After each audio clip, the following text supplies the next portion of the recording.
નમસ્કાર, હું રાજ. આપ જોઈ રહ્યા છો સ્પાર્ક ટુડે ન્યૂઝ. વડોદરા જિલ્લાના કરજણ તાલુકાના ધનોરા ગામના રહેવાસીઓ આજે બેનરો સાથે કલેક્ટર કચેરીએ પહોંચ્યા હતા અને આવેદનપત્ર આપી રજૂઆત કરી છે.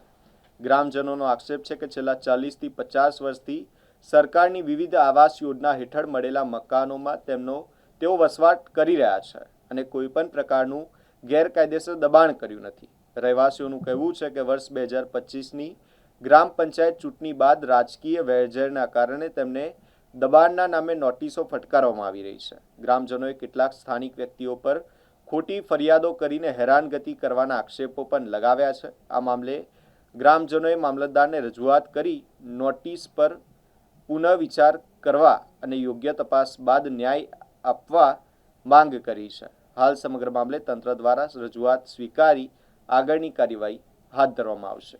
અમે કરજણ તાલુકાના ધનોરા ગામમાંથી આવીએ છીએ અને એમને સરકારી આવાસો તોડવા માટેની નોટિસ આપેલી છે અને એમનું કહેવું એવું છે કે અમને 15/17 કે ગમે તેની કંઈક આવાસ એલોટ થયેલી છે.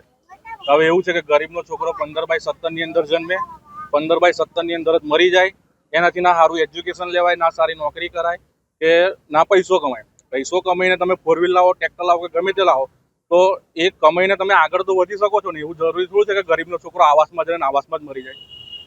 કહેવું એવું છે કે આ બે જણનું ગામમાં બહુ પ્રેશર છે અને માથાભારે ઈસમ છે અને આ બધું ચૂંટણીની અદાવત રાખી અને આ લોકો કરી રહ્યા છે. સરકારની જગ્યા ફરી સરકાર આ લોકો પચાવવા માંગે છે. પચાવવા માંગે છે અને એમને એવું છે કે તમારું દબાણ છે તો તોડવા માંગે છે. તો સરકારને એ જ આપણે અપીલ છે કે એકવાર સ્થળ પર આવીને ચકાસણી કરો કે એ દબાણ છે કે શું છે. વિરલ ગોહિલ.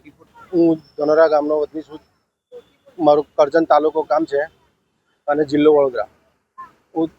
મારે એમ કહેવું છે કે અમારા ગામની અંદર 2023ની અંદર જ્યારે આ લોકોએ અરજી આલી ત્યારે આ કઈ બાજુ ગોચરની અરજી આલી, બધાની આલી હતી અને હવે આની અંદર ચૂંટણી પછી 107 ને 108ની અરજી આપી. ચૂંટણીની અદાવત તો શું છે? આ ચૂંટણી હાર્યા પછી જ આ બધું થાય છે. 25 વર્ષથી રાજ કરેલ છે.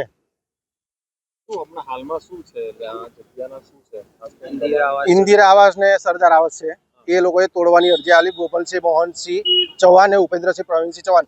ઉપેન્દ્રસિંહ પ્રવીણસિંહે ગોચરની જમીનની અંદર એમના ખેતરનું દબાણ કરીને બેઠેલા છે. એમને એ નથી દેખાતું અને અમારા મકાન એ લોકોને દેખાય છે. એટલે પડાવવા જ માંગે છે. પડાવવા જ માંગે છે.